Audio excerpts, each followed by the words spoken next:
Good evening, everyone. It's the Flying Pig here on Flying Pig United with another cheeky little video for you. We are here to discuss the latest Man United goings-on, transfer news and wheeling dealings that are currently taking place in this summer transfer window. Big up yourselves, everyone who's in the chat here. How are we all doing tonight, guys? Thank you very much for joining the musical Duke of Rodtown, Iceman, Must Play, what's going on there? Alex Core, Rajat V, PJ, Colin Relf, how are you doing there, my friend? The Cake Cadet, let's go, mate. How are you getting on? Connor Walsh, Disco Dave, and everybody else who's in here as well, like Ria and all the legends of the channel. Big up yourselves, guys. Thank you very much for joining us for tonight's show. We got some breaking news, we got some other news, we got some interesting stories to discuss tonight, so we're going to get into it over the next hour or so. Do us a favour at the start of this stream, though. Smash the like button on it. Give us a big thumbs up. That'll help the stream out. And share it around if you want to share it somewhere. Facebook, Twitter, TikTok, wherever. Give it a cheeky little twitch out. Whatever the expression is that you kids are using these days. I don't know. Definitely not twitch out. But anyway. Welcome aboard. We've got plenty to get into. Let's get stuck into it. Hello, Urbano Valdez, you legend. Outlaw Torn, Tommy Boyle, CJ's Bullies. Thank you so much for joining, guys. Right, so, just as I was setting up this stream and about to go live and discuss the latest news in regards to our links with a couple of new centre-back options, there was a report that's come out from the Times, Martin Ziegler, in regards to Jarrad Branthwaite, which is that Manchester United have now agreed personal terms with the player. That is the latest breaking news that literally has just come out about 15 minutes ago.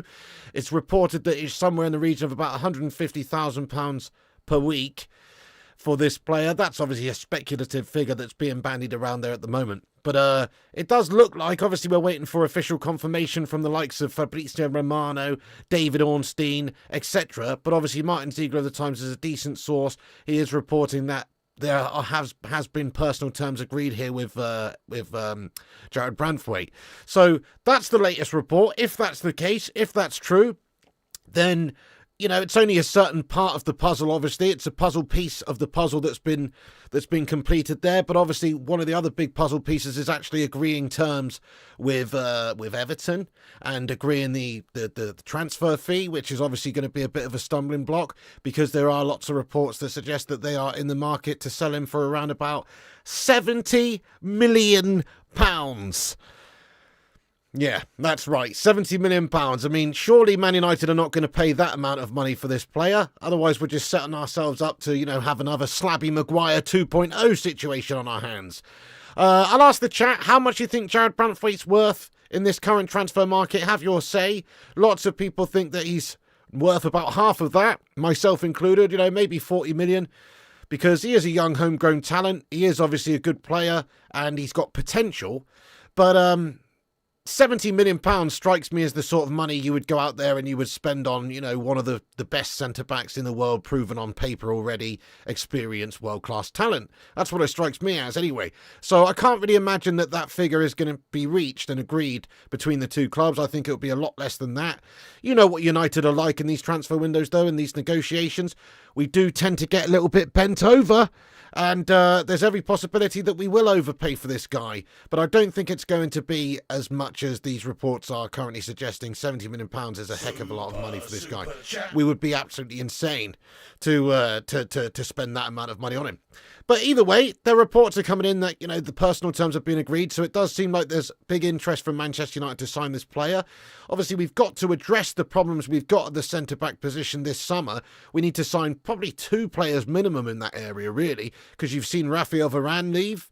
You're obviously going to have maybe potential for Slabby Maguire to go this summer. You never know. It might happen. Victor Lindelof, is he just going to be a bit part backup player, maybe he'll look to move on himself. So I think United are going to see some outgoings in the summer, as well as Rafael Varane in the centre-back position.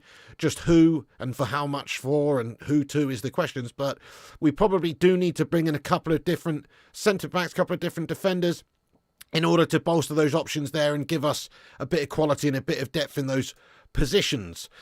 Just want to read this super chat here. Thank you so much there, Peter Shepherd, mate, for the super chat. He says, my massive jank weasel mate, Chris Eagle, thinks United should try and sign Jarrad Bowen. Thoughts? Peter, thank you very much for getting in here and derailing our discussion here on on Branthwaite. That's fine. So when you say Chris Eagle, do you mean the guy who used to play for Manchester United? Or you just mean you've got a different mate called Chris Eagle who's nothing connected to Christopher Eagles of Man United at all, no? Well, anyway, Jarrad Bowen, in my opinion, is a very good player. He is a good player, and he's got a bit of bollocks about him, you know? He's got a bit of bollocks about him, right? Which is half the battle for me. I do rate him. Would he be interested in coming to United? I mean, you would think so. We're a massive club, or actually, obviously a bigger, better club to play for than what he's currently playing for. So I'm thinking, if there was the possibility, yeah, sure, Man United could do a lot worse, but I also think we can actually do better. I do think he's really good, though. I think he's got the bollocks, and he's a good player, but, you know, how much would we be looking to pay for that guy? I think because he's homegrown, because obviously they don't want to sell him to another Premier League side, I think you'd be talking about a shitload of cash for him as well. So I don't think it's very realistic, Jarrad Bowen, myself, but thank you so much for getting in here with your interesting super chat there. Thank you so much, and I appreciate you. Yeah, I can imagine it, K8. He says, Jesus, Branthwaite, 6'5", Piggy. Can you imagine him? And Willy Kambala at the back for us. That's some serious height at the back. It is, mate. I mean, height is only one thing, isn't it? I mean, Slabby Maguire's what, 6'4"? You know? Height's not everything, mate. Do you know what I mean? It's not about the size of the boat. It's the motion in the ocean. And is there enough motion in the ocean from these 6'5" melts? That's what I want to ask. I mean, we're also supposedly looking at another player of us as well, who is Leny Yoro, of course, from the French leagues, young 18-year-old. And he's also a bit of a unit, 6'3". So yeah, I see what you're saying. Obviously, in those positions, you want to have a bit of height, especially when you consider that one of these players that we're talking about signing is probably going to end up partnering Martinez, who is, 5'10" and a Rizzler paper. He's not exactly the tallest, biggest unit when it comes to clearing the ball away at the back. He makes up for it in a lot of other ways, obviously. He's got the bollocks, you know. He's also great in the air, you know, for somebody who's not the tallest. He's strong, and he's very quick and mobile. So he makes up for it in a lot of other ways. But, you know, the size, yeah, okay, size matters. Sure, size does matter, but it's not the be-all and end-all is what I'm saying. But yeah, Willy Kambala, what a player for the future, you know. Branthwaite, great player for the future. This lad that's been discussed earlier on, David Ornstein as well, coming out earlier on today, and reporting that Man United are one of the several teams that are interested in having a look at and perhaps pursuing this guy from Lille, Leny Yoro, who, you know, I don't know a great deal about, to be honest. Obviously, I've watched a lot of clips, I've watched some footage, I've watched, you know, the different sort of statistics and stuff for his season that's just gone in League One, and it does look quite impressive, you know. He obviously looks like a good young player. He's only 18 years of age, so there's a lot left to develop. There could be a next Saliba on your hands type situation. There's a lot of clubs that are interested in looking at him as well, so it does look like United are making some serious strides in this summer transfer window to try and improve our positions at the back there, which we do need to do. As I mentioned, Varane's gone, and we've got a human slab at the back currently, which we need to address. The Butcher Martinez, I think we can all agree, is a fantastic player for Man United and just has that mentality that we need to be a bit of a beast. You know, he's got that mentality, that fighter's mentality,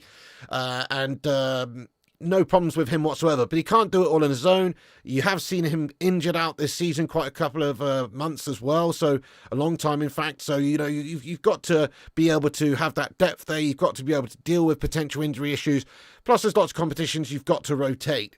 So, you know, Branthwaite, Yoro, these players would obviously be good ones for not just now, but for the future as well. They're young, they've got age on their side there, and development in terms of, you know, like the likes of Branthwaite. I mean, he's had a very strong season in the Premier League. He's obviously still ridiculously young. I mean, in terms of what he could go on and do in the game, there's obviously a lot he could go on and do. He's only 21 years of age. He is a unit, like you say, 6'5". He's strong, he's big. He's already featured, the one time there for England, so he's potentially going to be, at least in the future, a part of the setup properly. Obviously he's not right now. He didn't make the final cut for the Euros, which is why Man United are able to go and agree personal terms with him right now. But I agree with you, Batman Knight fan. £70 million is ridiculous. There's no way we should be looking to pay that amount of money for him for several reasons. Firstly, he's not worth that. You're just paying that whole Premier League rival premium, that English player premium, that homegrown premium. And, I'm sick and tired of paying the homegrown premium, mate. 80 million we paid for Slabo Maguire with a homegrown premium on it. And that was obviously not a very successful purchase in the end. Obviously, hindsight's a wonderful thing, but it didn't really work out for Harry Maguire. There's just extra added pressure that comes with signing a player for that much money, especially a young player. So there's no real call for Man United to spend that amount of money on any young player right now. It doesn't really make sense. Personally, I think that won't be the figure at all. I think we'll probably get him for much closer to 50 million, maybe 40 million, because he's obviously wanting to come to us. He's agreed personal terms, if you believe these reports from Martin Ziegler of the Times anyway. So he's obviously wanted to come to us. We're a big club, especially considering he's coming from where he's coming from, a bunch of toffee melts. So, he's obviously raring to go at Man United. He knows that there are great opportunities at this football club going forward. He's going to have a reasonably big role within the side as well for a youngster. And we are a very big team. We're one of the biggest teams in the world, even if we're not currently acting like it. But we are. So there's a great opportunity for these youngsters that could come in and be part of the next generation of good players at Man United. He's one of them. So there you go, He's interested in joining Manchester United. He's agreed personal terms, if you believe the report. It's just about Man United really getting that situation discussed and agreed with the parent club, and that is obviously going to be the stumbling block, because by all reports, Everton looking for £70 million. He's probably closer to about 40 million. Will they be able to squeeze an extra bit of money out of Manchester United and pay that premium like we always do? Because there isn't just a homegrown premium, there isn't just a Premier League premium, there's always a bloody Manchester United premium as well. It's like clubs just know that we're desperate. Clubs know that we've got the money because we've got this ridiculous support around the world, these hundreds of millions of fans around the world. There's a lot of revenue generated by Manchester United every single season, not just the TV rights deals, but, the merch and all the other avenues that they're making money from, sponsorship deals and all the rest of it. They know we're generating lots of cash. We always get bent over in these transfer windows for players. Just look at last summer transfer window where we spent 60 million on Mason Mount and on 50 million on Andre Onana and 70-odd million on Højlund. They see us coming, don't they? We always spend over the odds on players, it seems, these days. Very rarely do we get a player where we're like, oh, that's a really fantastic, cheap signing. It does happen. I mean, Malacia was, 12 mil, but has he done anything yet? Not really, but he could do. But in reality, we always seem to overspend, so I wouldn't be surprised if they do manage to get 55 million out of us, or somewhere around about that figure for Branthwaite. It's whether or not you think that's a reasonable amount to pay. I think it's a little bit desperate, but if we can get our guy, if that's who Ten Hag wants, because you remember Erik Ten Hag is the coach of this football club right now, you've got to give him who he wants, and you've got to back him, even if he is only going to be here potentially for the short term, because you've got to give him all the tools that he can do to, that he can possibly have to try and do the job as best as he can to turn things around at this football club. So you've got to allow him the freedoms to bring in the players that he wants, whether you agree with it or not. But Branthwaite, guys, yes or no? Get your thoughts in the live chat. Have your say. Get your opinions in there. Yes or no? Would you sign him from Everton for, let's just say, £50 million? I mean, I would, guys. I would, because he's got bags of potential and he's only 21. He's very young, but he's not exactly, he's not Paolo Maldini or anything. He's got the potential to be a Slabby Maguire 2.0 if we're not careful, which is why I don't want to spend that amount of money on any one player, really. So if they can get him for the right price, if they can get him for 40 or 50 million tops, then I'm up for it. But if you're talking about spending half of your potential transfer kitty this summer window on just one 20-year-old centre-back who may or may not be really that great for us going forward, it's a bit of a gamble. So 50 million, yes. 70 million, absolutely not. Yeah, I'm with you there, Batman. He says 70 million, yes, but yes, but not for 70 million. Yeah, 45 or 50 million. There's lots of yeses coming in the live chat, quite a few no's as well. Some people not that overly interested in him. I mean, let's talk about some of the other options for a moment, because United are looking at different centre-backs right now. We are obviously putting the feelers out there, trying to see who's interested in joining Manchester United. We're also looking at potential fees that we're going to have to pay for these players from different football clubs. So let's just get into the centre-backs that we are potentially looking at that could be an alternative to this guy, or as well as. Before I do that, though, I'll just remind you to smash that like button on this stream. If you're just getting in here, hit the subscribe button. We're on our way to 82,400 subscribers. Help us get there by smashing the subscribe if you're new. Get yourself involved in the chat and get involved with this awesome community of legends if you are here for the first time. We cover all the latest news on this channel in a no bullshit way. So come and join us, get involved. We're on here daily, my friends. Oh, yes. Okay, the other options then. So obviously you've got Jean-Claire Todibo, who's was a popular choice for a lot of people, and also last season he was linked with us as well. He's a player that could come in for not a huge amount of money, because he's obviously coming from the French league, and it's like just a lot less that you have to pay compared to going to get a player from a rival Premier League side. You know, so Jean-Claire Todibo is a good option. I actually, from what I've seen from him, think that he is a very good option, especially considering the amount of money that is being discussed there. Depending on the reports that you look at, I mean, he might be available for as little as 30 million. So that represents a lot better value for money compared to going to get this big gangly individual from Everton for 60 or 70 million pounds. It does represent a lot of better value for money. And then you've got another lad from the French league as well. Reports coming out. Let me get the report up on the screen here. David Ornstein earlier on today was reporting. It's not just Man United, but Liverpool and Man United actively pursuing a deal for Leny Yoro from Lille. Man United and Liverpool see Real Madrid as favourites, but pushing hard for the 18-year-old centre-back, viewed as a unique market opportunity separate to other targets. So this is one, obviously, for the future, but it's also somebody that can come in and do us a job right now. I mean, he did play 32 times, whatever it was this season, just gone in League One. He's had a good season by all accounts as well.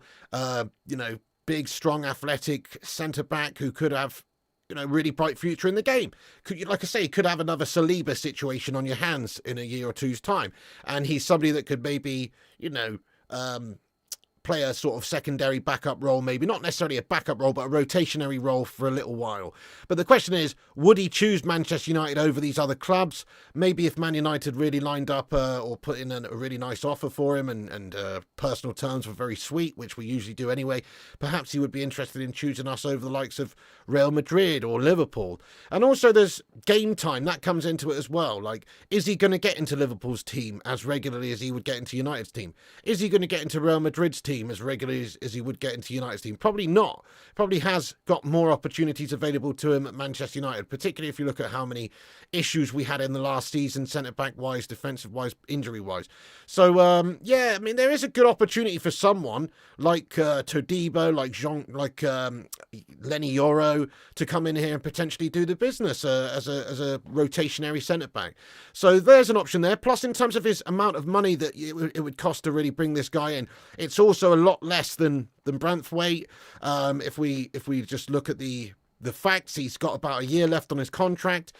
They are open to selling him. Their executives, have recently been speaking to the media and said that basically Leny Yoro is available for purchase this summer due to the fact that he's only got a year left on his deal. They're looking to cash in, otherwise he can basically leave in a year's time for a free. So, that is obviously a very obtainable player for the right club. He seems good.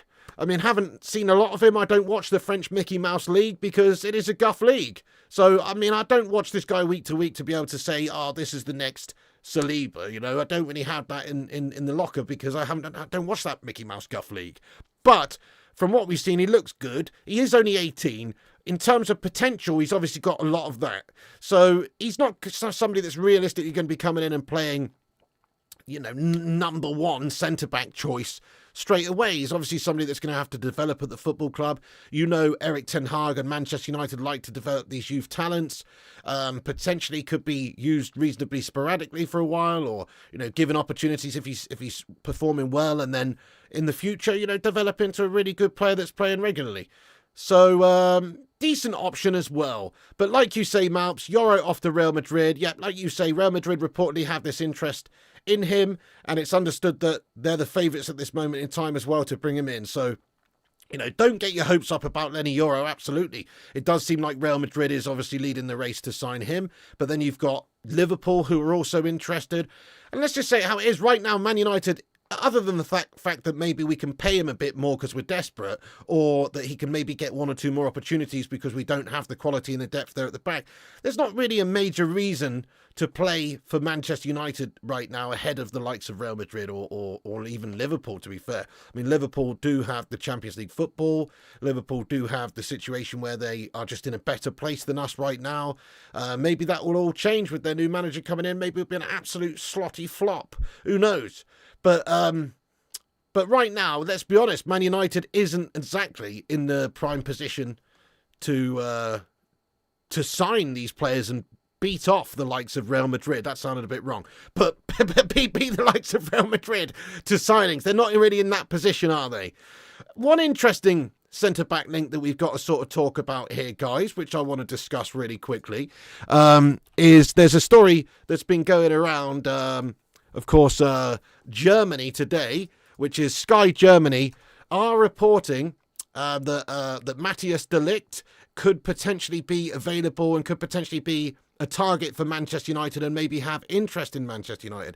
Now, I personally think if you consider the history there, the fact that obviously the system that he's come through at Ajax, the links that you've got there to the previous club of Erik Ten Hag, that whole Dutch football vibe, I mean, that is another option as well. He's obviously way more experienced, way more developed than these other guys that we're talking about as well. I mean, what is he, 20? He's 24, 45 caps for the Netherlands, right? That's about as experienced as you can get for a 24-year-old. He's obviously been playing for Bayern München for several seasons now as well, or, this last season just gone, I should say. Before that, Juve, Ajax, he's obviously had bags of experience for a youngster. He's still only 24. That's what's crazy. I mean, you think about him and you think about somebody that's been around for years, because he has been around at the top level for years. You go back to like that 2017 or 2017-18 Ajax side and getting through to, Champions League semi-finals and stuff like that. He's been around a long time, this kid. So he's only 24. He's obviously got a lot of options on the table. There will be a lot of clubs that are interested in bringing him in. His contract expires in 2027 by the reports that I've got in front of me here as well, June the 30th, 2027, which means that he's not going to be available for really dirt cheap, but he's obviously an option. So I'm just going to ask the live chat here very quickly.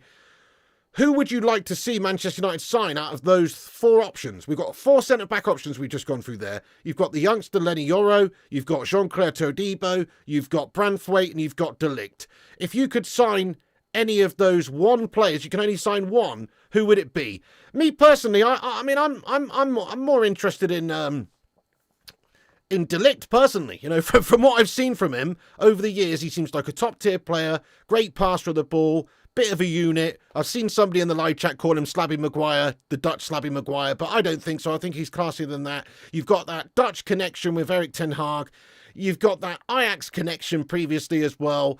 I mean, I think if you look at Martinez, you look at de Ligt playing together, they could be a good foil for each other. You've got the nimbleness, you've got the butchery of Martinez, and then you've got the quality on the ball. You've got the height, the physicality of de Ligt. It actually really is it would be a good signing, I think, in terms of experience. And then he's still a young player. So he's experienced. He's about as experienced you can get for 24. And yet he's still very young and can still go on and develop and do really good things in the future as well and just get better. So I do like the de Ligt link. I'm not too sure about, this youngster Yoro, I'm sure he's a good player, but he's not really one for right now, I don't think. Maybe in a year or two's time. Certainly he could develop and be a squad player. But, if we could get hold of Matthijs de Ligt, I do like that link personally myself. I also do think that Branthwaite's a good option because he's young, he's only 21, he's homegrown. But how much money are we talking about here? Like, who should be more value? Who should be more expensive? Is it de Ligt or is it Branthwaite? Surely if you're going to spend 50 or 60 million pounds, you would want to try and get a top quality big name like a de Ligt. So, I do prefer that one out of the four that we've discussed, but obviously, I wouldn't be opposed to getting in Branthwaite. I mean, as we've said, Branthwaite is reportedly very keen on joining Manchester United. Martin Ziegler of The Times reporting that personal terms have been agreed if you're just joining the stream. That is what is being reported. So, obviously he's keen on joining us. Man United would have to agree terms with Everton, though, for an extortionate amount of money. And therefore, I just think that maybe the likelihood of us looking at other options, makes a little bit more sense. Let's have a look at this report, though, from Germany. So Florian Plettenberg of Sky Germany reports this. He says that he understands Man United is closely monitoring the situation of Matthijs de Ligt. Ten Hag's still a big fan of de Ligt, and Man United is looking for a new centre-back. De Ligt is allowed to leave FC Bayern for a suitable offer, also because it was signed today and Tar is still a top target. De Ligt, top player, top mentality, now totally focused on the Euros. Okay, so nothing probably get done, obviously, before the end of the European Championships for the Netherlands, right? But, that is a strong player that I'm sure Erik Ten Hag would be interested in because of his own history, his Ajax connection and all that sort of stuff. So, if we could possibly get him for the same amount of money as Branthwaite, I would rather de Ligt. So that's my take on it. Let's ask the live chat this, guys. It's an interactive show. We like to get everyone involved. So if you could assign one of the two players for, let's say, 60 million, okay? Branthwaite or de Ligt. Just those two now. We're taking Todibo out of it because he's obviously a lot less money. I'd like to think that we could get one of these top players and another centre-back anyway, because that's what we need to do. We need to get two centre-backs this summer. So if you were going to spend £60 million on one of those players, de Ligt or Branthwaite, who would you choose? It's definitely de Ligt for me. So, de Ligt says PJ, Halfgazo says de Ligt, Glyn says de Ligt struggles in the Bundesliga, careful there. I mean, this last season, I think the whole of Bayern struggled to a degree. But I don't think he's really struggled in the Bundesliga if you take away this last season just gone. Personally, I think he's had a good time of it. I mean, he has won a bunch of things over in Germany as well. I mean, he's won, Footballer of the Year awards for the Netherlands in 2019. He's the German champion with Bayern Munich last season, the season before last. Italian Cup winner with Juventus, Italian Super Cup winner with Juventus, 2 times player of the seasons in the Netherlands team, Italian champion with Juventus in the 1920 season, German Super Cup winner with Bayern in the 2022-23 season, Dutch champion with Ajax 18-19. You're talking about somebody who's got a lot of winning experience at such a young age. So I wouldn't really say he's struggled. I'd say in the last season with Thomas Tuchel at Bayern München, they've all struggled, haven't they, really, by their standards. They're usually a team that just walks it and wins trophies for fun. They didn't win anything last season, just gone. So they had a struggle in general. I don't think you could put that down to him personally, But, obviously everyone's going to have a different take on this. Bayern signed a new centre-back today, Hiroki from Stuttgart. Get in there, lad, yeah. And also reportedly looking at Jonathan Tah. De Ligt says Zaman. De Ligt says Jay. Branthwaite says the Cape Cadet. De Ligt all day, Neva. De Ligt loan with option to buy 35 million. Imagine if we could pull off something like that. Would be interesting, lad. That would be quite an achievement. Why de Ligt instead of Branthwaite? Well, the reason why I would get de Ligt instead of Branthwaite is just because he's way more experienced, yet he's still only 24. So, as I've just gone through his accolades there and the things that he's won with his teams, that's a heck of a lot of experience. There's certainly a lot more experience than that gangly melt who's playing for those toffee melts. Do you know what I mean? No disrespect to Branthwaite. I hope we sign him as well. But I'm just saying, there's obviously there's bags of experience over Branthwaite there compared to de Ligt. It's just the way it is. So I think experience does mean something. I do like the idea of getting young players who are hungry, and it's not all about experience. You want just them to be good players, and you want them to have the right mentality and the hunger. And maybe the younger you are, the more hunger you have as well in the game. So there is something to be said for these youngsters. But also there's a lot to be said for experience. And we're talking about De Ligt like he's some sort of geriatric. He's not. He's still a young guy himself. He's still 24. Super experienced, though, within the game. Champions League experienced player, exactly. Champions League experienced player, and he's been there and done that and won a whole bunch of things at all the different clubs that he's played for. That means something. That really does mean something. So, you know, I like the idea of it anyway. Everton will want the cash in one instalment, probably Stuart, yeah. So they're looking at, you know, 60 million, 70 million pounds is what they're reportedly asking for right now. Pretty obscene amounts of money. That's why I'm also thinking that, well, there's probably better value elsewhere than going to sign him. De Ligt is slow, but he's very good playing out from the back. Exactly, yeah, great on the ball, great in the air, physical player. Yeah, he's not going to light it up in terms of blister and pace. You're absolutely right. But, I mean, you know, his style, I think, could potentially fit Man United well if we are supposedly playing this, you know, Ten Hag from Ajax sort of style of play. Because he knows all about that. He's from that sort of institution himself. So I just do think that makes a heck of a lot of sense. He's obviously a winner. He's obviously a leader. Hardcore Gamer says we need to sign leaders on the pitch. So I like it, guys. I like that connection. Now, let's just be honest, that is not very advanced at all. It's just a speculative report coming out from Germany that says that we're monitoring him closely. Obviously, there's nothing that we can really do right now anyway because the European Championships are on. So it's not likely that we'll hear any announcements that we've agreed any terms or had any offers accepted from Bayern Munich. That's all going to have to wait. This sort of signing is going to take place after the European Championships is finished, or at least once Netherlands are done. So in regards to that, guys, I think Branthwaite's the most realistic for right now because we've reportedly already agreed personal terms with Everton. But what's to stop us from signing 2 quality centre-backs this summer? Okay, financially is a big issue. We can generate some money by player sales, obviously. If we are signing 2 centre-backs, then you would expect us to get rid of Harry Maguire. People are talking about Harry Maguire like he's basically a part of the furniture now at Manchester United. I don't get it. Look, if it's down to me, I'm sacking him off tomorrow. I'm selling him for a cut price, whatever, and just getting him off our books. It's not that he's not a good player. He's just not the right fit for Man United. Too slow. We've gone over it loads of times. He's just too slow. Too physically slow, leaves us exposed. Now, there's lots of other clubs out there that would benefit from a Harry Maguire. Everton being one of them, right? Everton being one of them. The way they play, the standard, that's about the right level for Harry Maguire, to be fair.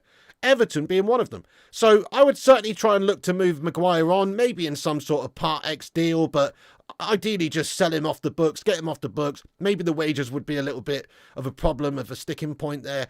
But the fact is we tried to sell him last summer. We got stuck with him in the end. We needed him in the end, and he did quite well in the end, to be fair for him. Last season he did quite well.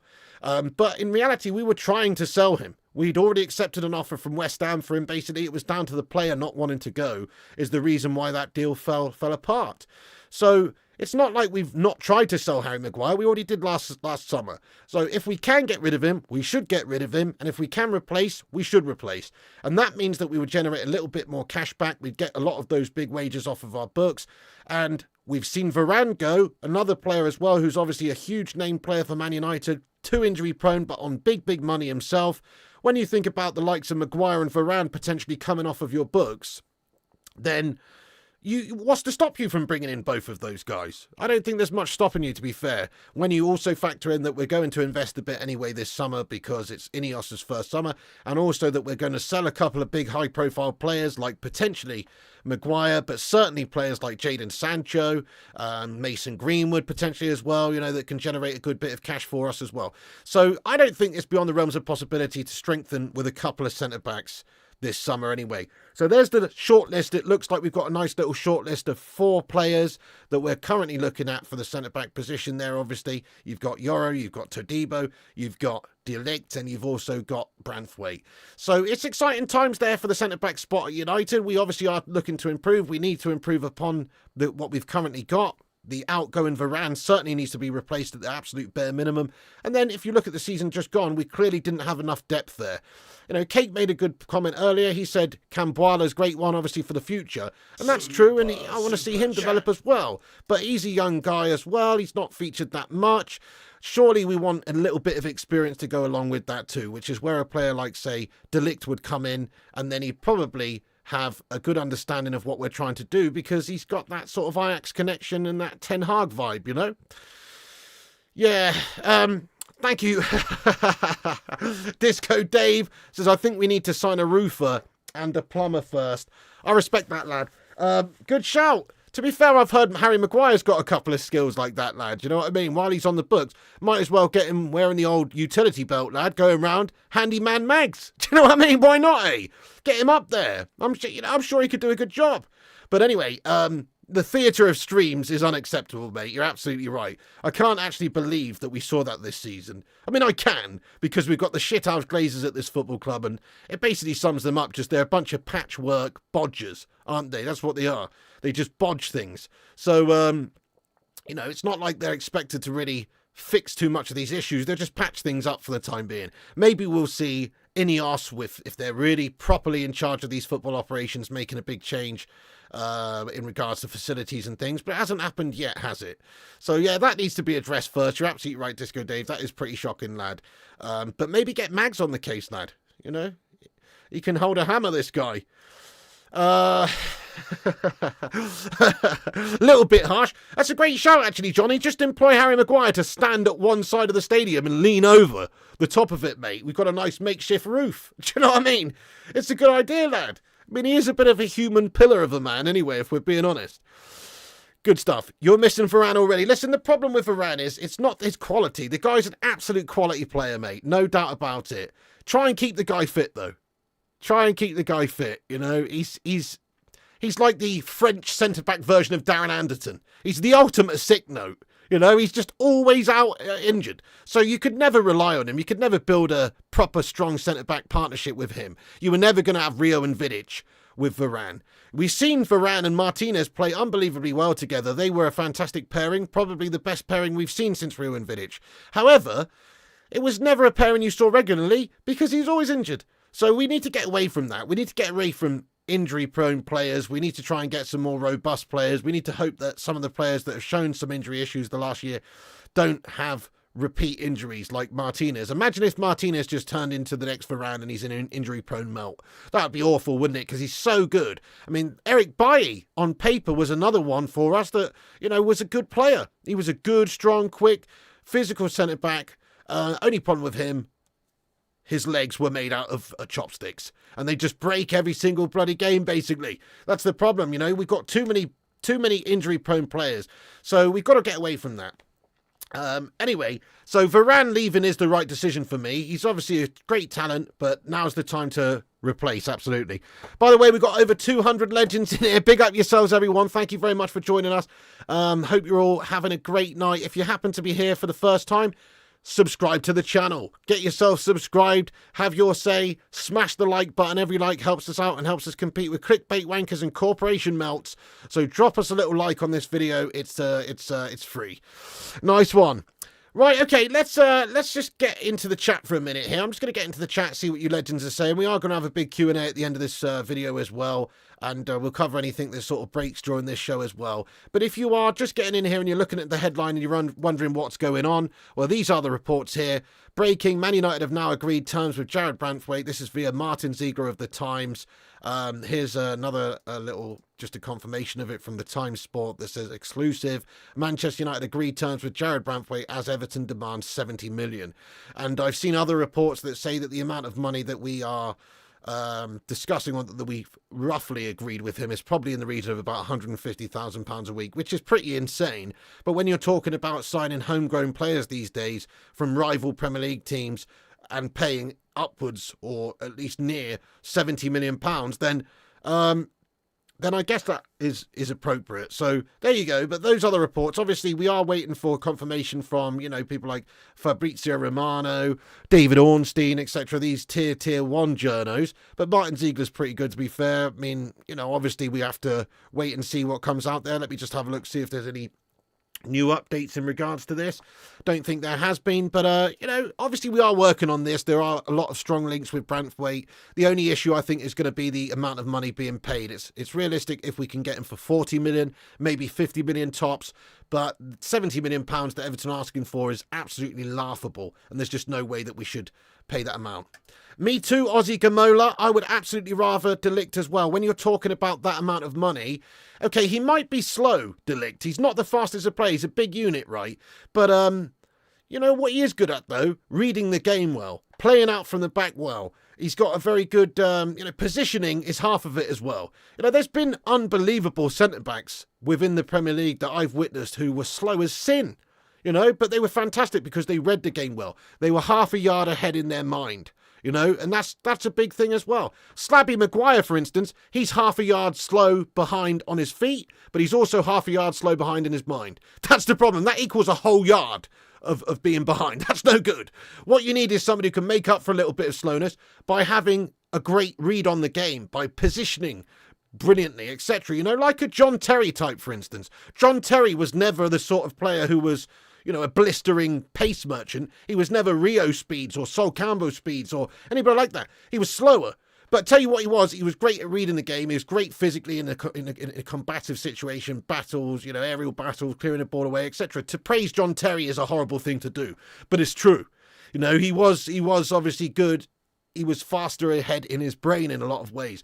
So there's a lot to be said for that. It's how you read the game as well. It's not just about, how quickly can you run a 60-yard dash. It's about how you read the game, how you position yourself, how you clear the ball away, etc., how you play out from the back.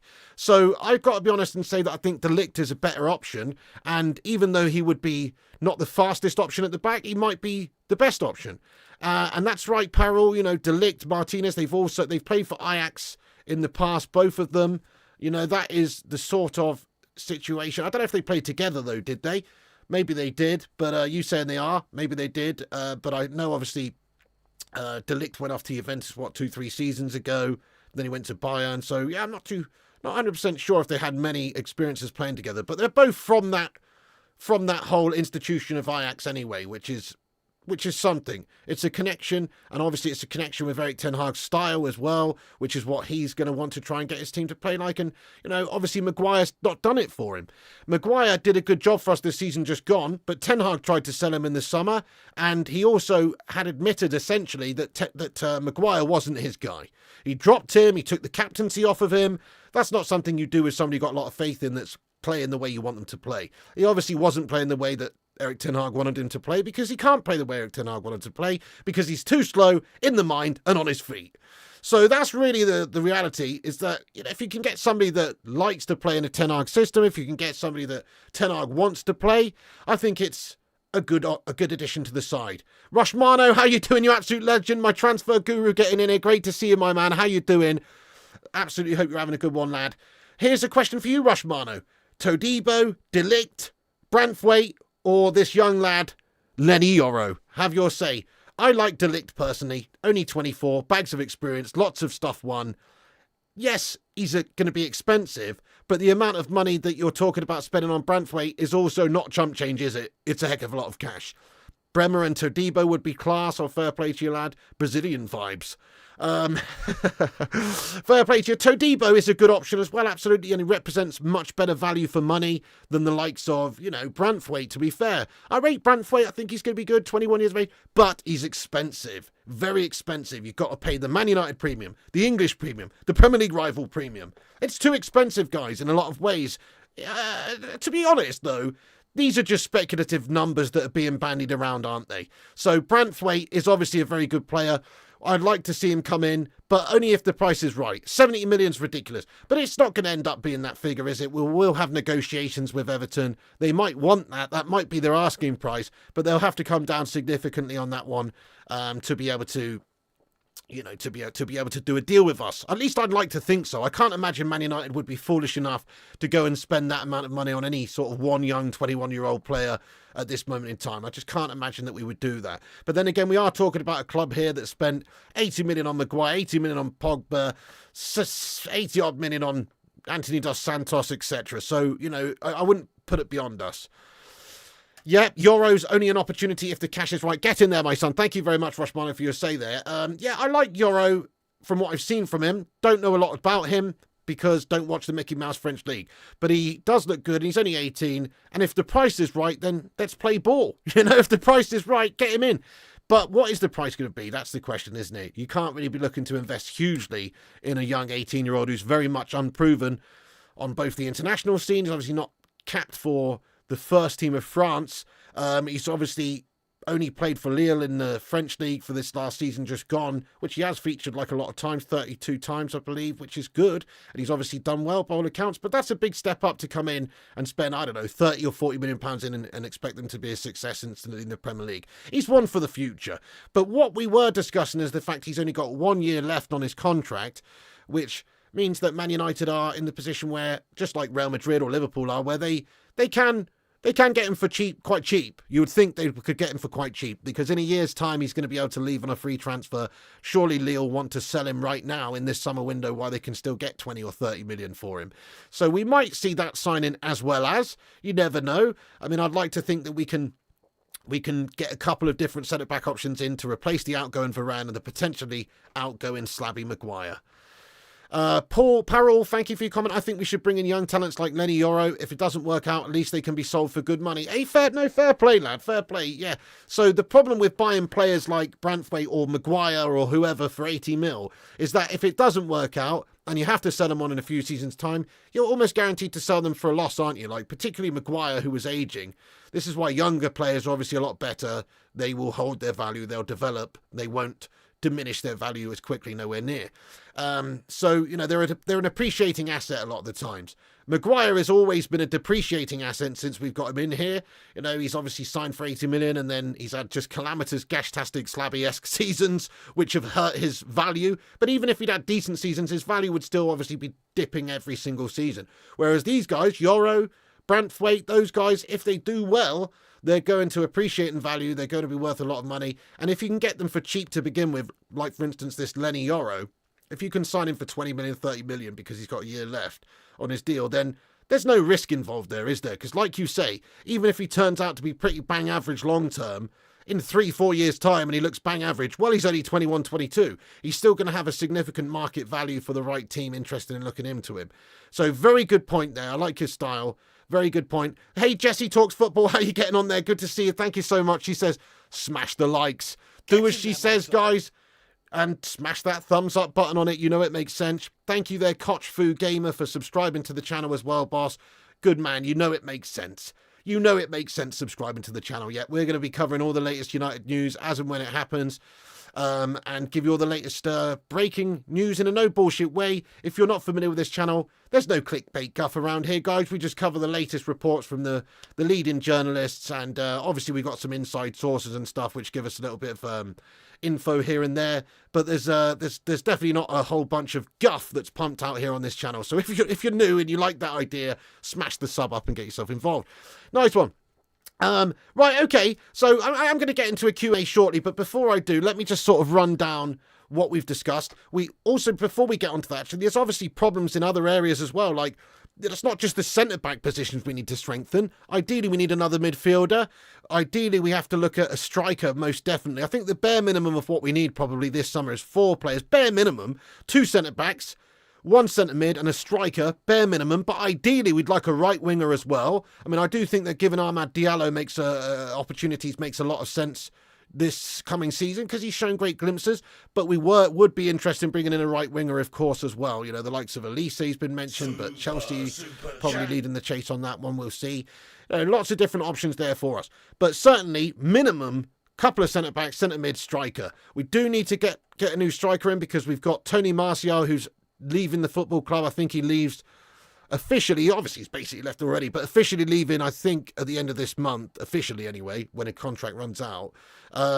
You've got only one recognised striker at the football club. That is Rasmus Højlund. Rasmus Højlund, great young player, obviously. One for the future, one for right now. 16 goals in all competitions just gone. Great return in his first season in a team that was playing like shite, to be fair. I have to say, I think Rasmus looks like a baller for the future and can do it for us right now. But he can't play in every single game. We need to help him out. Obviously, we're going to have to sign a striker. So somebody like a Tony makes more sense there to go and look at as well for this summer. Try and get a bit of Ivan action on the go. That way we've got pace up there, we've got some finishing prowess, we've got a different look, we've got a different player who can come in and play X amount of games for us and contribute X amount of goals. There's no point putting your faith in Marcus Rashford as a number 9 and having him play there because, well, he's just too hit or miss in that position for us. He's too hit or miss in any position, to be fair. But certainly I do think that Tony makes a bit of sense. I'll ask the live chat, though, if you could just sign one striker, realistically, of course, not Mbappe or anything, but realistically this summer, who would you like to see come in? I do think Tony is a good option because he should be obtainable for a club like Manchester United, and he shouldn't break the bank either. He should be reasonably affordable in that sense compared to some, compared to the Osmans of this world or whatever. He's obviously reasonably affordable. By the way, I want to say thank you to Johnny for the €1 super tip there, lad. Sue! Get in there. Thank you so much to Johnny there, lad, representing Ireland. Let's go, Johnny. Thank you so much there, my friend, for getting in here, bro. Yeah. Tommy Ball says 2 centre-backs, 2 centre midfielders, 1 centre-forward, and ideally 1 manager.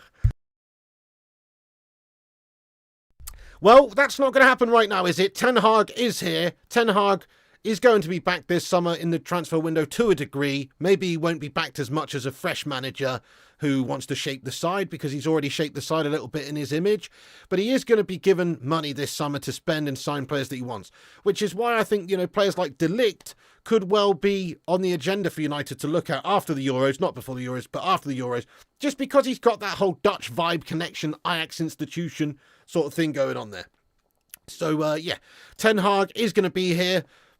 The bare minimum, I would say, until Christmas. Who knows if he continues in the sort of way that we were playing this last season just gone, and maybe we are 8th place by Christmas. I'm sure they'll probably look to move him on. But on the other side of things, he's got a perfect opportunity now to prove everyone wrong, to turn the corner. This is it. No more questions about what if we got rid of Ten Hag. Now he's here. He will be given the team for the season. Maybe he's got us in the top 4 by Christmas and they're offering him a new deal, or who knows what the case is. But he's going to be afforded that time to turn it around anyway. You know my thoughts on it, guys. Better the devil you know than the devil you don't. That's really how it is. We've got a good manager who's won a couple of trophies. Might not be the right sort of stylistic fit in terms of the football that we've seen over the last year, but there are asterisks as to why that may be, such as lots of injuries, lots of prima donna melts in the team, etc. So while he's here, we've got to allow him the ability to, sign players and shape the side in his image a little bit further personally. Thank you, Unicorn Sky. Thanks for dropping in here and smashing the like button. Really appreciate you getting there, you legendaires. Thank you so much for dropping the thumbs ups. How many's we got now? Let's go and have a little look-see. We have got 168 likes. That's awesome, guys. On our way to 200 likes. Let's see if we can get that. That'd be beautiful. Yeah, well, Disco Dave. So the latest that I've heard. Hi, K Slater. What's going on, you legend? Disco Dave, the latest I've heard, just to give you the update on Erik Ten Hag, is that the negotiations are advancing. They're going well. It's expected that he will be offered probably a 2-year deal. Two-year extension deal. There may well be some sort of a clause written into the contract that says, hey, if you're not reaching this level of performance come this particular date, we can just sack you off for X amount of money. So it's not necessarily a case of, we're giving him a 2-3 year deal and we're basically locked into paying the remainder of that contract when we do terminate it.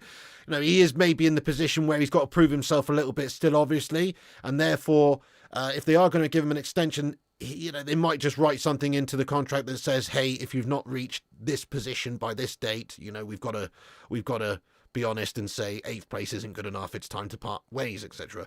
But it is expected that he's going to sign a 2-year deal anyway, a 2-year extension, I should say, which means that he'd have 3 years left on his contract. His contract currently runs out summer 2025. With a 2-year extension, obviously that would take it up to summer 2027. Look, he obviously needs to prove himself to a degree first, but what this is all about, as we've talked about previously, is really about the Manchester United board and hierarchy showing faith and trust in Erik Ten Hag by giving him a new deal.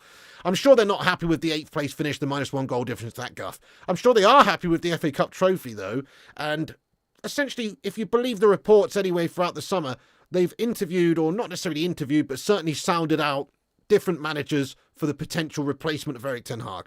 They've sounded it out at the very least. Tuchel's of this world, De Zerbi's of this world, whatever the case may be. They've decided that those guys either don't want the job, or they're not good enough for the job, or that there are no guarantees there whatsoever to be better than Erik Ten Hag. So they've decided to stick with Erik Ten Hag. So that is the situation. They're sticking with him because they've had these interviews, and there's this lack of maybe faith that's perhaps being shown there, and also there's this question mark surrounding Erik Ten Hag about how long he's going to be in the job. I think they're just galvanising the situation by giving him an extension, really. There probably will be a clause in there that says, hey, we can sack you off for X amount of money at some point if you're doing shite. That's a reality. Hey, thank you, Mapuka. Thank you so much for getting in here with the super chat there, Mapuka. Thank you very much for joining the stream. He comments Fofana, Jay Neves, Francisco Conceição, and also Bakayoko. Fair play to you, lad. That's an interesting list, lad. Interesting. Yes, certainly. I think Neves is possibly on the agenda for us. Jay Neves, that is. Interesting list there, Mapuka. Thank you for getting in here, lad. I appreciate you, lad. Let's go. Thank you for the super chat. Much love to you there, my son. So who is the shortlist realistically? I mean, this isn't, Man United probably should be. You've just put a bunch of players there, a few of which are lesser known. Man United should not really be going, in my opinion, for the big names who are just coming for money or that are going to cost us 70 million right now. I actually don't think so. We need to start doing what we used to do back in the day a bit more, plucking gems out of all sorts of different places for cheap money. Let's take an Andy Robertson for 8 million. Obviously not that Scotch melt Andy Robertson, but I'm just saying, Liverpool got him for 8 mil and developed him. Let's get a cheeky little Julian Alvarez for a few mil. Let's get a Moises Caicedo for 5 mil. Let's try and sign some good players as well as a couple of really good, experienced, expensive players. You don't just want to put all your eggs in a gambling basket there. You want to try and spread your bets a bit. But that's what United should do. We shouldn't really invest in 3 or 4 hugely expensive players. We should maybe invest in 1 or 2 very expensive players. The likes of De Ligt, for instance, would be a good one. Or, Branthwaite is another one, of course, these expensive players. And then try and just go and pluck a few gems and create some talents that way. We used to be able to do it. That's what we used to do all the time. So I don't see why we can't do that anymore. There's got to be a Xavier Hernandez lurking out there for 6 mil from Guadalajara FC. Do you know what I mean? It's got to be. Why can't we go and find the next one? It's craziness. Yeah, well, there you go. Benfica wants 100 million. I mean, this is it. We shouldn't really be signing players for huge amounts of money right now this summer transfer window, personally, I don't think. I think we've got to look at, spreading the bets, sign a couple of expensive players, and then sign a couple of cheap ones too, and try and uncover some new talents. Coolin Ban, how you doing there, my friend? Should we go for Osimhen since Chelsea isn't going for him? I mean, I really rate Osimhen, but how much do you think Osimhen would cost? I think United don't really have that level of investment this summer. There are reports coming out recently that Man United only had about a gross amount of money to spend of about 40 million gross. That means that we'd have to then go and spend, obviously, or sell a lot of players in order to boost that transfer kitty up. Greenwood could be sold, Sancho could be sold, Maguire could be sold, who knows, Lindelof could be sold, Rashford could be sold, I suppose, who knows. We could generate potentially £100 million plus by selling some of these players we've just mentioned, which means that it could take our overall transfer kitty up to, 150 million? But I don't think we can really reasonably expect to spend any more than that this summer for a couple of big reasons. Firstly, Ten Hag had a bit of a gastastic season, other than the FA Cup win. He signed a bunch of players over the last couple of seasons, totalling about £400 million net spend, which means that he's already invested quite a lot, or the Man United have already invested in Ten Hag quite a lot of money. Some of the signings have been absolutely gash, the likes of Mason Mount, for instance, Anthony Dos Santos, maybe Onana, and potentially even Malacia. It's not a lot of money for Malacia, and I'm sure he'll be fine. He's just been injured, but it's not exactly a great return on the investment that we've had. So are you realistically going to go and back Erik Ten Hag with 200-300 million this summer? Probably not.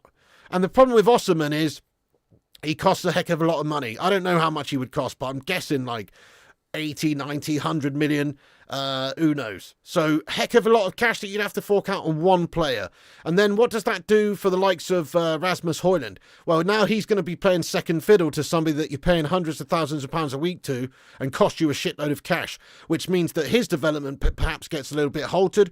What you really want to do now is put the faith in Rasmus Højlund as your main guy. He's 21, 22. Only getting better, looked really good, considering the shit performances of the team around him this season just gone. What you want to do is get somebody who's available for cheaper, who can complement him well, who can almost play second fiddle to him, but certainly play a rotationary role in the side, i.e. an Ivan Toney type guy. So I think Osimhen, as much as I think he's great, I just don't really think he's really that realistic, and I don't think we could afford him. And also, I don't even know if we want to come to Manchester United right now. As I said, we haven't got Champions League football, guys. We are in a bit of a bad spell. We're still a monster club. We can still pay just as good as anybody else, but this does come into it, obviously not just about money and not just about history. There's also what you're doing right now in the present, and Man United right now in the present are a Europa League side. We're not a Champions League side, so that's the problem there with trying to sign the absolute upper echelon top players. The Yorkshire Cowboys, so who do you want as manager, Pig? Sounds like you don't trust Ten Hag. Well, out of all of the options available right now, I do want to stick with Ten Hag, yeah. Given an ideal scenario, as I've said previously loads of times, hate to repeat myself, but if it was a big Carlo Ancelotti, maybe a punt on Zinedine Zidane with his track record of winning things, maybe a Unai Emery, those sorts of experienced winners, I would be interested in getting those guys in. But none of those are available, so I'd rather Ten Hag than Southgate. I'd rather Ten Hag than De Zerbi. Rather Ten Hag than Potter. Rather Ten Hag than Pochettino. That's where I'm at with it. Ten Hag is in the position where he's can prove himself. He can change the opinion of myself and a lot of people. He can prove himself. I think he's still a better option than a lot of these shite managers that we were looking at. That's where I'm at with it. Was I blown away with Man United's performances this last season just gone? Absolutely not. But he's still a better option for me than these other melts. We're almost guaranteed to be mediocre with a lot of these other managers that we're discussing. So that's where I'm at with it.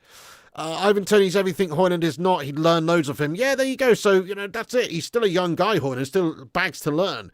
And Toney has, pace for days. He's obviously a very good finisher. He's got a very good goal-scoring record in the league for a lesser team.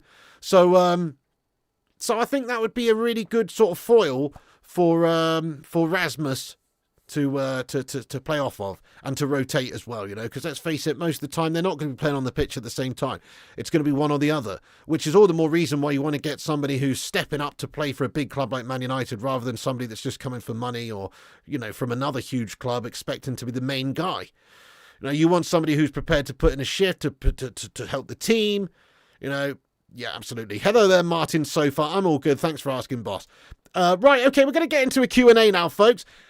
Keep hitting the likes, keep subscribing if you're new. Now, just very quickly, I'll do a rundown of what we've discussed in this video so far, then we'll get into a big Q&A. Okay, so reports from Germany that Man United have an interest in Matthijs de Ligt. Florian Plettenberg reporting for Sky Germany today that Man United are closely monitoring the situation of Matthijs de Ligt. Erik Ten Hag is still a big fan of de Ligt, and Man United is looking for a new centre-back. De Ligt is allowed to leave FC Bayern for a suitable offer, reports Florian Plettenberg. Also because Ito will sign today, and Tar is still a top target as well. So they've obviously signed a player today, and they're also looking at potential another top centre-back as well. So De Ligt may well be on the move this summer for the right price, and Man United could be interested in bringing him in because of the Ten Hag Dutch vibe connection. And he is a very good player, and although he's slow, he reads the game well, he's great in the air, he's physical, and he plays out brilliantly from the back, which surely ticks a lot of the boxes for Erik Ten Hag. Then you've got Manchester United. The big news of the night, really, the breaking news is that the Times, Martin Ziegler, reporting that Man United have now agreed terms with Jarrad Branthwaite of Everton, somewhere in the region of about 150,000 a week for this young 21-year-old 6'5" centre-back beast. That's the latest report, which is a big report, obviously. He's a player that's not with the England setup either, so it's not a player we have to wait until the European Championships is drawn to a close before we can even negotiate with or have any deals with. That's why this is reported now that there has been an agreement in terms of personal terms. That only means so much. How many times have we seen that happen before? It's about the clubs now reaching an agreement. Everton reportedly want about £70 million for him. This is from the Times Sport just before we went live. Exclusive, Manchester United agree terms with Jarrad Branthwaite as Everton demand £70 million. £70 million is ridiculous. There's no way we should pay that for him. Maybe if we can do a deal for 45, 50 million tops, you could see Branthwaite come in as our first summer signing.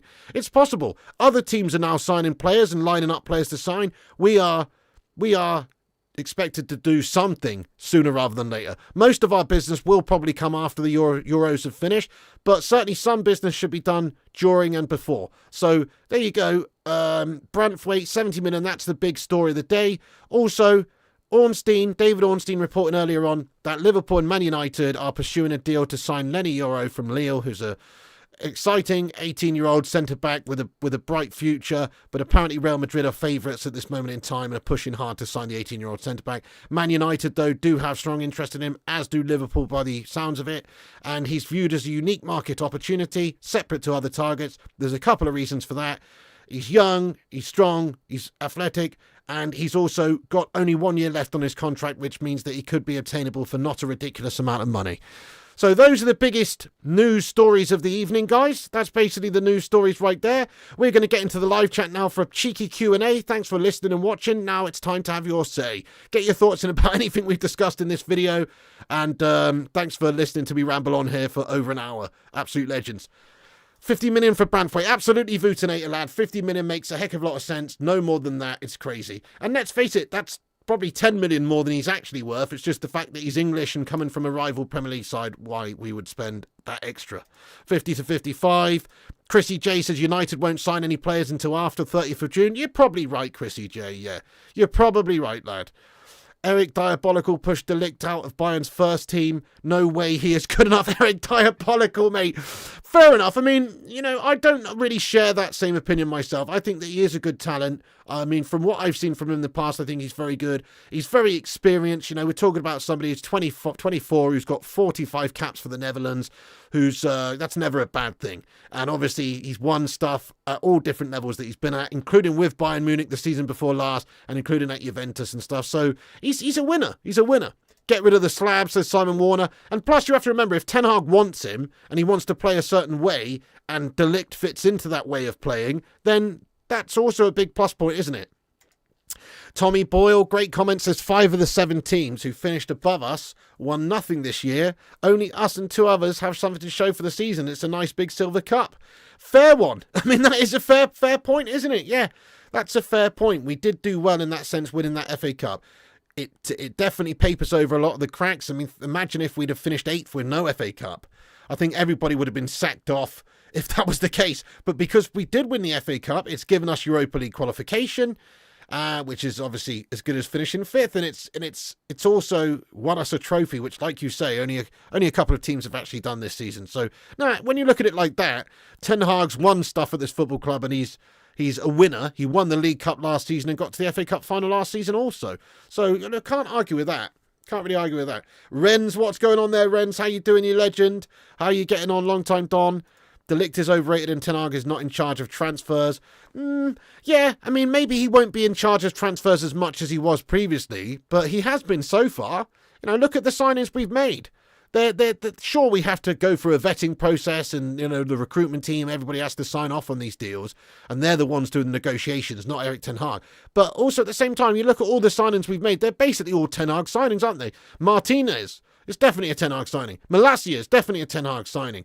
Anthony Dos Santos is definitely a Ten Hag signing. So he's had the freedom in the past to say, hey, I'm up for allocating 85 million euros for Anthony Dos Santos. I'm up for that. I sign off on it. Yes, please. So he's had the freedoms to do that previously. Maybe that will change now that Ineos are in charge. That's a fair point. But I still think he's going to have a big say on the matter.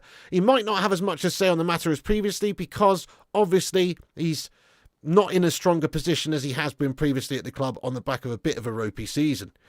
Yeah, nice one, Mapuka says, I'd take Todibo and De Ligt for max 55 million together. Yeah, I mean, I'd like to think we could get them both for that, but I actually think probably both of those two.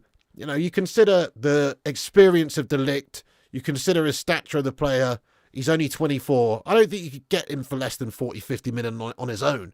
And then Todibo, maybe 30 million or somewhere in that region. So I think probably for those two, minimum 70, 80 million, but you never know. You can see Branthwaite playing alongside the Butcher. Yeah, I mean, I can too. I think we should definitely look at trying to get him in also. Hey, Stephen Shipman, what's going on, you legend? Exactly, we need at least 2 centre-backs. Exactly, that's the point I'm getting at here. Varane's gone, potentially Maguire's going as well. Maybe, maybe not, but potentially, which means that we do need to bring in a couple of centre-back options. You're absolutely right. So we could see some sort of combination of these 4 players we've discussed, whether it's a Todibo and a Branthwaite, or a De Ligt and a Branthwaite, or a Todibo and a De Ligt. You know, you could see some sort of combination there of a dual signing for centre-back position, lad. Disco Dave says Ancelotti's already on the Man City payroll. I definitely see him replacing Pep after next season. City wankers probably already have an agreement behind closed doors. Love that, Disco Dave, lad. It wouldn't surprise us, would it? No, that's right. Tapping up FC, lad. Manchester Cheaty. 30 up front and 20 in add-ons. You heard it here first. Fair play, lad. I like your style. That's the issue. Does De Ligt have the pace to play in a high line? Well, as we've gone over earlier on, he's not the quickest of players, but he is very good in terms of reading the game. And I think that counts for a lot. You know, if you can read the game well, then you can get yourself in the right positions quicker. Then, you know, it's not all about just having just quick headless chicken pace, is it? You know, Todibo should be given an easy deal to do. Yeah, should be. Branthwaite 50 million, Todibo 34 million, get rid of the slab, leaving 4 good centre-backs. Love that, Colin Ralph. Yes, mate. We'd look a lot better if that was to be the case, lad, yeah. Todibo 34 million, exactly. So represents a heck of a good value compared to some of these other players that we're discussing here, yeah. Hey, Case Later, Pig, I'm afraid at this point only Brailsford is in, Berrada not officially in the job, Ashworth not in the job. No, well, the reports right now are that, you know, Dan Ashworth is still of interest and we are trying to negotiate that deal, but apparently they want a rather large compensation package for him and we don't want to pay that. So I wonder if that will happen. But you're right, I mean, some of the most important signings for Man United this season, this summer, might not actually be players. It might actually be people within the hierarchy to do those jobs behind the scenes in terms of the footballing jobs in the club. You're absolutely right. So that's going to be quite interesting, isn't it, to see what happens there also. 40 million for Maguire, pays for Todibo. Yeah, I don't know if we get that much for Slabo, but certainly we could cash in somewhere along that line. I think, what was it, West Ham were agreed to have paid 30 million last summer, was it? Obviously his contract's dwindling down. Maybe he could get 20 million, 25 million. He's getting on a bit now as he's 31. I don't know, I mean, you know, even 20 million. What about trying to do a deal with a part exchange? You know, so personal terms might have been agreed with the player, but we've got to agree with Everton. Maybe Everton might be interested in taking a human slab on the part exchange. Stranger things have happened, you know. He actually, in my opinion, I mean, Smasher won if you think that he would be a good fit for Everton. I think he would be a very good fit for Everton. They'd get themselves a great player there for them, you know, can play that sort of Daichi-esque style or whatever, you know, and he would obviously is a good leader for a team like Everton. And if they're going to be sitting back and playing low block guff sometimes, then he's the perfect sort of player to clear the ball away time and time again. So I think he would fit them down to the ground. He doesn't fit United, but he would fit them. If he's Dutch, he could probably play high. Good one, Altios, lad. Love that one. Love that.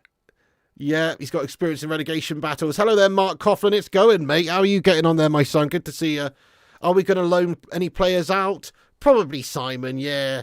I mean, I'm a little bit gutted that we loaned out some of the players we did this season. I know it looks like probably Pellistri's on his way out, but I would still like to see him given a chance, you know.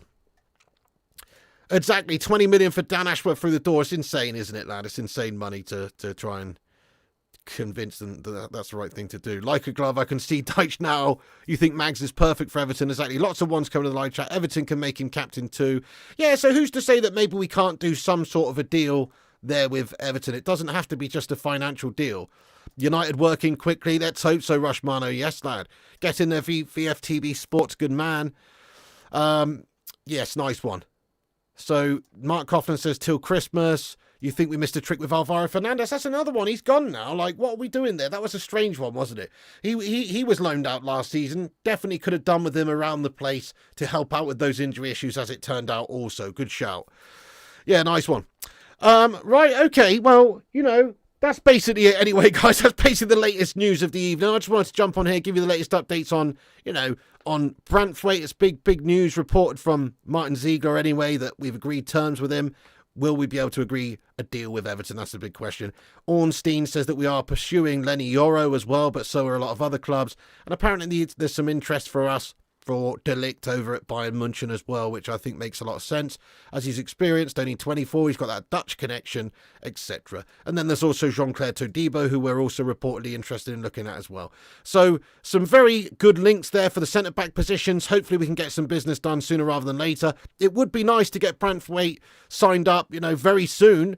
So, because obviously you don't want to be in the position where you're clambering around towards the end of the summer transfer window trying to get players through the door, because that never really works out well. We want to get players in early, we want to get players in for the pre-season so we can work with them, get an understanding, get that chemistry, etc. That's what you need.